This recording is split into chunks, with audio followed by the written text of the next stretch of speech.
Most people believe the top 0.1% are winning because of who they know, how much money they have, or what kind of resources they have access to. But they're wrong. Those are things that you get access to after you become successful. They're not what gets you there in the first place. What actually gets you there is one thing: the way you think. That's the difference between people like Elon Musk and everyone else. They get unusual results because they have unusual thinking at the most fundamental level. It's called first principles thinking, and once I understood it, I was able to go from $30,000 in debt to making more than $1 million a month. And in this video, I'm gonna break down the 3 steps I use to train my brain to think like them. So let's dive in. Part 1 is question the assumptions. Most people never get the results that they want, not because they're lazy or untalented, but because they never stop to question the status quo. You're stuck doing what everyone else does, following the same playbook because you're told that it works.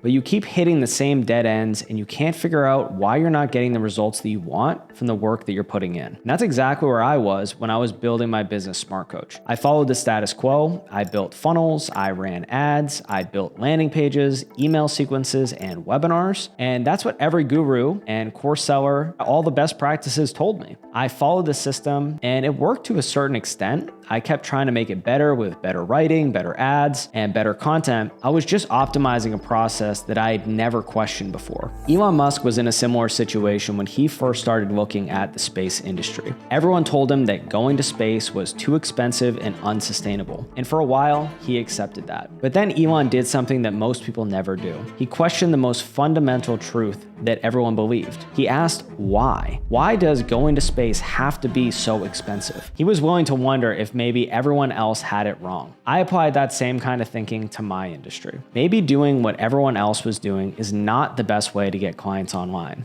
So I asked myself, why is it so complicated? All I'm trying to do is just talk to potential clients. Is all this complexity really necessary? Neither of us had an answer yet, and we'll get to answering these questions in the next step, but daring to question these assumptions is the first step. There's a reason that most people don't question the status quo. It's called the bandwagon effect. When humans are uncertain about what they want to do and what they need to do, they start looking at what others are doing around them and start doing that because logically, it's the safest choice to make. We copy competitors, we follow gurus, we adopt best practices, and we never stop to ask if any of it actually makes sense. And it's not laziness, it's being human. We're tribal. And what keeps you safe in a tribe makes you average in business. First principles thinking is actually similar to childlike thinking. Kids will ask why constantly and question the most basic things, but as adults, we're conditioned to not revisit our basic assumptions. As you become an adult and you learn, you file that information away in your brain as solved. And then you operate your entire life based on those definitions. And the truth is, many of those are probably wrong, and we never stop to go back and actually challenge them. The top 0.1% never stop asking why. That's the difference. A rule I've found to be true in my own life is if everyone's doing something a certain way, that means that it's producing the average result. Things only improve when someone is willing to go back and look at what's broken. Every single breakthrough starts with someone refusing to accept the way that things are right now. Here's what I want you to do right now. Pick out one thing in your business and ask yourself, why do I do it this way? And really think about it. Is it because it actually is the best thing to do? Or is it because everyone else is doing it that way? If everyone else is doing it that way, there's a reason to question it. Ask yourself, what is the actual goal here? What am I actually trying to accomplish? Can it be accomplished in a simpler way? And if I started from zero today with the information that I have now, with no attachment to what I've already built, would I go back and build it the same way? You don't have to blow everything up. The point of this step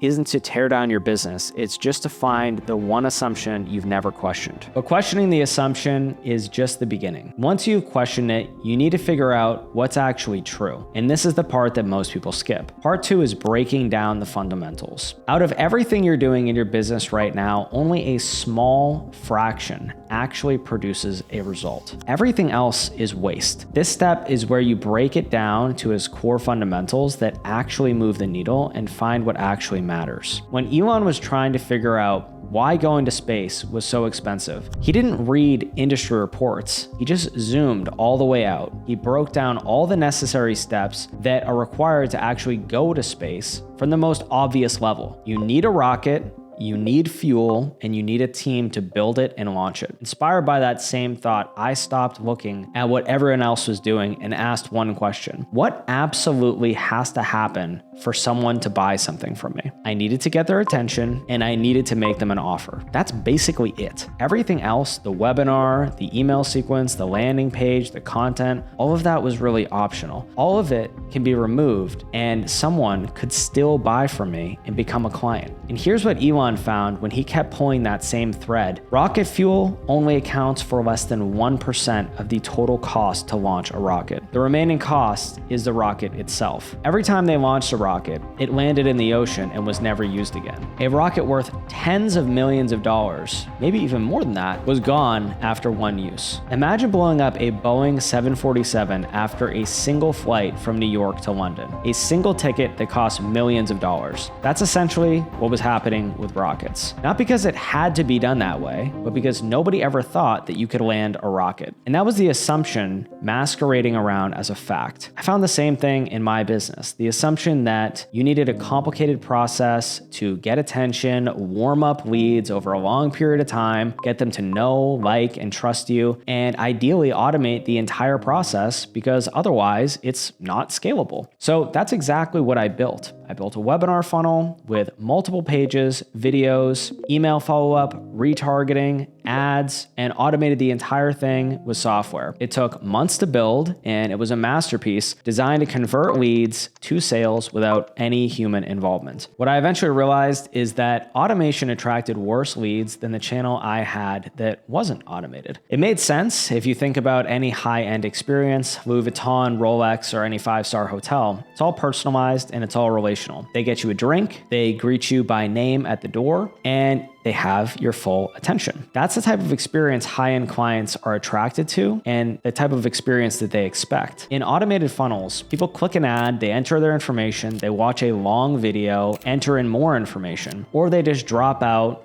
and get an email, and they get email after email after email. It's a lot of work that they have to do. All of that gets them on the sales call or into a conversation. And every single step in this process, people lose interest or they drop out. The longer the funnel, the colder they get, and by the time someone actually gets on a call with us, they had been through so much friction that half of them are already mentally checked out. So we did the opposite of what everyone else does. We didn't add more to fix it. We removed pretty much everything. No email list, no webinar, no landing pages. We removed about 80% of the steps because the worst system you can build is one that you don't need in the first place. We removed everything that wasn't one of the two things we knew to be true: getting attention and making them an offer. Most businesses solve problems by simply adding more and adding more. More steps, more systems, more complexity. We did the exact opposite. To break down your business to its fundamentals, I want you to think about the process you're using in your business right now. Could be a process to get clients, retain clients, or something else. Whatever it is, write down the desired result of this process and what it's supposed to produce. Write down all the steps you take to achieve that result. Then one by one, try to remove each step. Ask if that step is truly necessary, or if you were to remove that part of the process, if it would still work. If you can remove steps from the process and it still works, then that step is dead weight and it's slowing down your result. Now that you've found what actually has to exist in your process, the last step is the one that changes everything: rebuilding your process the right way. While most people keep tweaking existing systems, you're now at the step only 0.1% of people reach. Are you willing to strip it down to what's essential and rebuild it from the ground up? Once I boiled client acquisition down to its fundamentals, which are getting attention and making offers, I killed my email list, I killed my funnel, my webinar, and everything else.